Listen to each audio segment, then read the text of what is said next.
acho que ainda como exemplo de política pública e inovação que a gente trouxe aí em algumas cidades, eu vou um pouquinho mais para longe agora. A gente vai lá para Santa Rita do Sapucaia, Minas Gerais, aonde a gente tem um polo que é exemplo aí para o Brasil e para o mundo sobre tecnologia, né? E esse polo se iniciou lá em 1959, quando houve a inauguração de uma fundação que é uma escola técnica localizada lá nessa cidade, aonde essa cidade eu fiquei muito feliz de saber que é mineiro esse processo, né? Aonde eles fabricam a nossa urna eletrônica.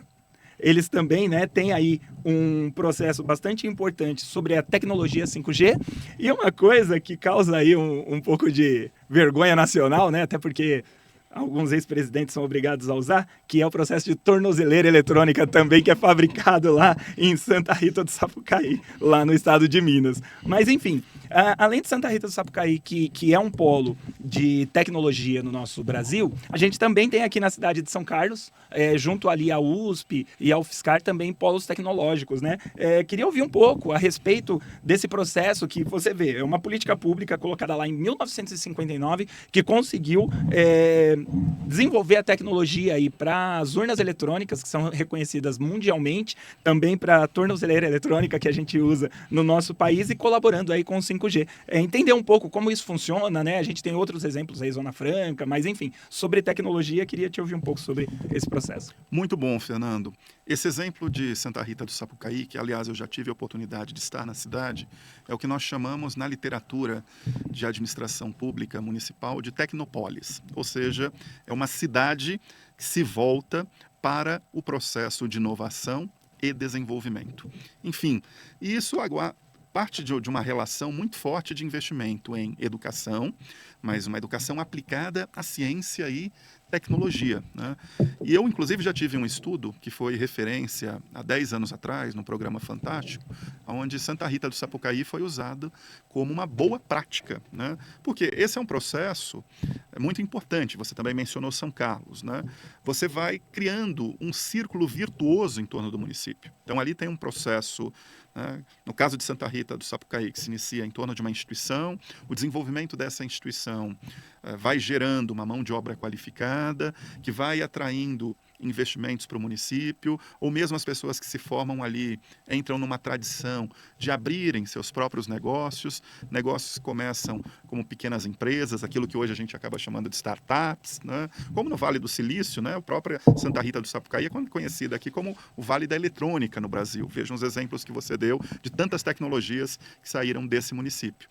E São Carlos a mesma coisa, né? Claro, São Carlos é um município maior, e com uma presença... Com duas universidades grandes, né? Uma né? universidade federal, além da própria USP, que é a nossa universidade estadual. Mas lá em Santa Rita do Sapucaí começa com essa instituição, que depois dá origem ao Instituto Nacional de Telecomunicações, o INATEL, né? Que se torna uma grande referência. Hoje, um instituto como esse não está apenas a serviço de Santa Rita do Sapucaí, mas está a serviço nacional e até internacional a partir dessas tecnologias que lá foram geradas. Isso é muito interessante porque, se você olha um município como Santa Rita do Sapucaí, e mesmo o município de São Carlos, são municípios que esse processo de desenvolvimento socioeconômico, né, tem um fortíssimo impacto na sociedade. Impactos em termos de qualidade da mão de obra, aquilo que os economistas gostam de chamar, né, de capital humano.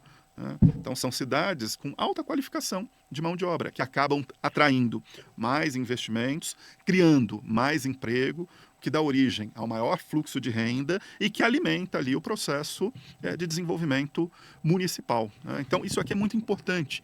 E por trás de uma discussão como essa, Fernando, para a gente pensar outros municípios brasileiros, está a questão de pensar o desenvolvimento municipal à luz do seu processo vocacional.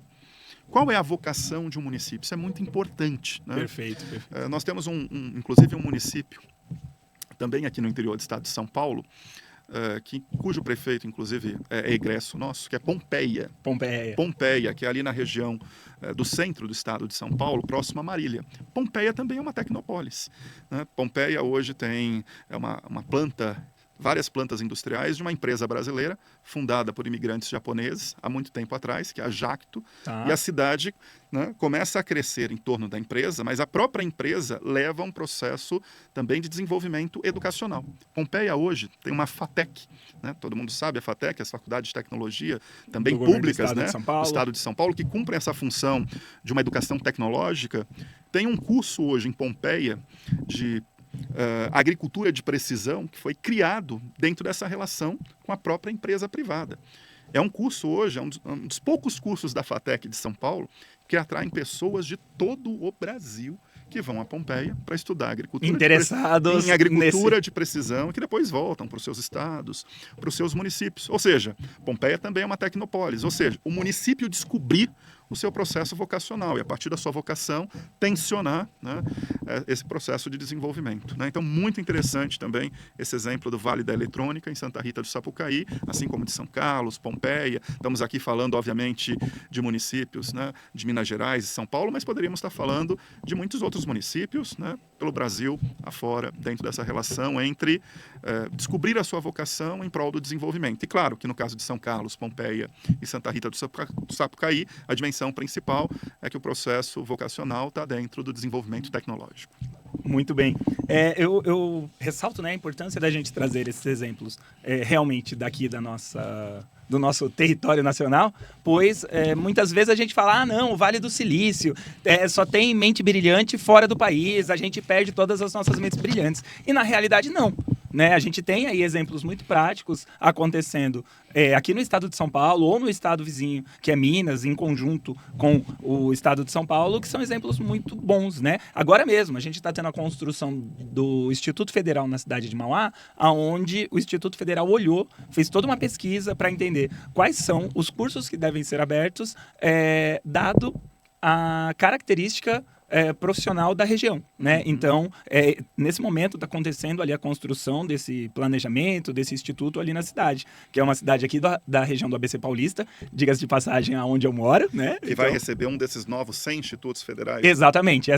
Na região do ABC Paulista, a cidade de Mauá vai receber um instituto federal com 4 cursos ali inicialmente na área de tecnologia, mecatrônica, planejamento, e também vai ter o curso de pedagogia, que é uma necessidade na região. Sem dúvida, do ponto de vista da formação de professores. Exatamente. Né? E a outra cidade na região do ABC Paulista é a cidade de Diadema, que vai receber também um instituto federal lá na cidade de Diadema. E vai ajudar, com certeza, ali junto com a Universidade Federal do ABC e as outras faculdades ali, a desenvolver a região, né? Que apesar de ter todo esse processo de industrialização, é uma região que carece de muita coisas ali também, tem uma população carente muito grande. Então, acho que é de extrema importância o olhar da gestão pública federal para essa região que tem ali uma necessidade clara e real. Né? Sem dúvida, é uma região muito importante do ponto de vista econômico, altamente populosa, e que se nós pensarmos a estratégia de aproximadamente 20, 15 anos atrás, né, da Universidade Federal do ABC,